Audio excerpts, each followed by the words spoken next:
بسم اللہ الرحمن الرحیم۔ السلام علیکم ناظرین۔ 7 شریف کی منچھرجھیل میں مسلسل طوفانی بارشوں کے باعث پانی کی سطح میں اضافہ ہو چکا ہے۔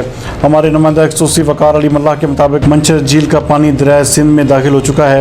حالیہ بارشوں سے دریائے سندھ میں پانی کی سطح میں انتہائی اضافہ ہو گیا ہے۔ دریائے سندھ کے قریب آباد یونین کونسل ٹلٹی کے درجنوں دیہات بھی زیر آب آ چکے ہیں، جس کی وجہ سے لوگوں کو انتہائی مشکلات کا سامنا کرنا پڑ رہا ہے، جبکہ درمیانے درجے کے سیلاب سے سینکڑوں گھر اور مکان پانی کی زد میں آ چکے ہیں۔ درمیانی درجے کے سیلاب سے قبل نہ ہی لوگوں کو آگاہی دی گئی اور نہ ہی ضلعی انتظامیہ سیلاب کے بعد ان کی مدد کو پہنچ سکی ہے۔ لوگ اپنی مدد آپ کے تحت نقل مکانی کرنے پر مجبور ہیں، جبکہ تمام لوگ جو نقل مکانی نہیں کر پا رہے ان کے گھروں میں کھانے پینے کی اشیاء سمیت ضروری اشیاء کی قلت پیدا ہو گئی ہے۔ یونین کونسل ٹلٹی کے متاثرہ علاقوں کے رہائشیوں نے وزیر اعلیٰ سندھ سے فوری طور پر ان کی امداد کرنے اور سیلاب سے مزید تباہ کاری ہونے سے بچانے کا مطالبہ کیا ہے۔